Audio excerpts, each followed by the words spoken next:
बड़ी खबर, यूक्रेन में रूसी सैन्य अधिकारियों की मौत पर बड़ा खुलासा हुआ है। युद्ध में अब तक पुतिन के 40 बड़े अफसरों की मौत हो चुकी है, ये डेली मेल कह रहा है। रूस के 33 कर्नल और 7 जनरल रैंक के अधिकारियों की मौत हो चुकी है, ये डेली मेल के हिसाब के हवाले से खबर है। रूस यूक्रेन युद्ध में रूसी सेना के 20,000 जवानों की मौत, ये तो यूक्रेन भी दावा कर रहा है कि रूस के 20,000 जवानों की मौत हुई है। अब डेली मेल कह रहा है कि 40 जो लीडर्स हैं, 40 जो कमांडर हैं, जिसमें 33 कर्नल रैंक के और 7 दूसरी रैंक के, उनकी भी मौत हुई है इस युद्ध में। सवाल यह है कि युद्ध में रूस भी बहुत कुछ खो रहा है। 50 दिन में जरूर, अगर जो यूक्रेन का दावा है वैसा नहीं तो कैप्टन श्याम कुमार कुछ तो उससे कम, लेकिन खोया तो रूस ने भी बहुत कुछ है।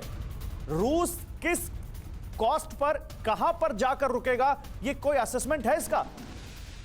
देखिए, जहां तक रशिया की बात है और हमारे जो को पैनलिस्ट हैं वो कह रहे हैं कि एक ऑब्जेक्टिव्स के साथ रशिया लड़ रहा है।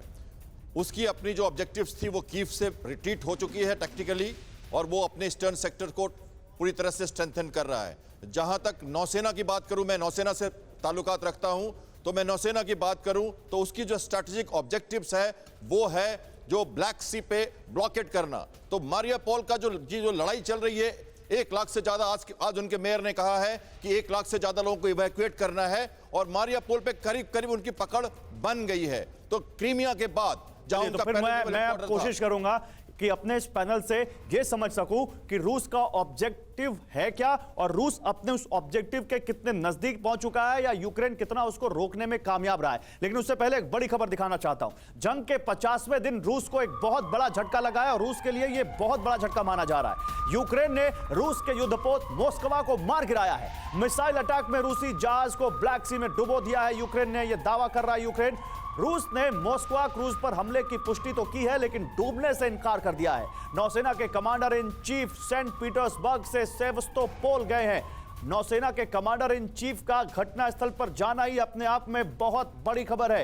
ये विजुअल देखिए, ये तस्वीरें देखिए। मोस्कवा पोत, ये रूस में बहने वाली नदी के नाम पर इस पोत का नाम रखा गया, और वो कैसे धू धू कर जलता हुआ। यूक्रेन का तो यह दावा है कि उसने रूस के इस वॉरशिप को न केवल हिट किया, बल्कि उसको अब समंदर के अंदर डुबो दिया है। जबकि यहां यूक्रेन के इस दावे के बाद रूस कह रहा है कि हां, हमला तो हुआ है, लेकिन ऐसा कुछ डूबा नहीं है उनका वॉरशिप। मेरे साथ इस पर बात करने के लिए स्क्वाड्रन लीडर अक्षय चोपड़ा भी हैं, उनके पास जाऊंगा। लेकिन जनरल दयाल से पहले एक कमेंट। जनरल दयाल, ये कितना बड़ा सेटबैक होगा रूस के लिए?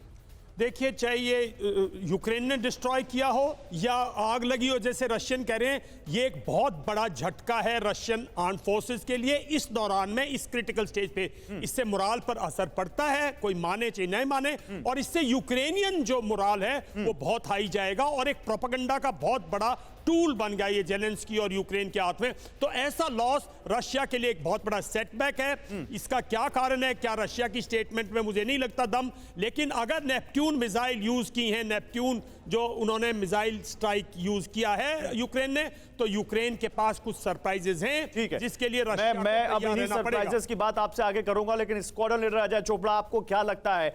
देखिए, यहां पर एक बात तो तय है कि रूस के पास अपनी एयर पावर यूक्रेन से बहुत ज्यादा है। उसके बाद भी जिस तरह से यूक्रेन ने रेजिस्टेंस दिखाया है और यूक्रेन ने हिट किया है, तो दावा करते हैं कि उन्होंने हजारों फाइटर जेट्स और कॉम्बैट हेलीकॉप्टर उनके मारे हैं, गिराए हैं। लेकिन आपको यहां पर कितना दम नजर आता है यूक्रेन के दावे में, और फिलहाल 50 दिन बाद रूस का ऑब्जेक्टिव क्या दिखता है? देखिए, पहली चीज तो हम ये समझना चाहते हैं कि जो यूक्रेन है ना, वो रिस्पेक्ट या ईगो के लिए नहीं लड़ रहा है। इस टाइम यूक्रेन लड़ रहा है सर्वाइवल के लिए, प्योर सर्वाइवल। वो कुछ भी करेगा, और सारी की सारी नेटो कंट्रीज उसको पूरा सपोर्ट दे रही हैं आर्म एम्युनिशन की तरफ से। उनके पास सोल्जर्स जो हैं वो चाहे कम हो, उनकी पूरी पॉपुलेशन इन्वॉल्व है। रशिया का जो प्रॉब्लम है, रशिया इस टाइम लड़ रहा है अपनी ईगो और रिस्पेक्ट के लिए, पुतिन की ईगो और सेल्फ रिस्पेक्ट, बिकॉज 50 दिन हो चुके हैं। 5 दिनों का उन्होंने सोचा था कि शायद हम यूक्रेन को कब्जा कर लेंगे। 50 दिन, मल्टीपल लॉसेस हो रहे हैं।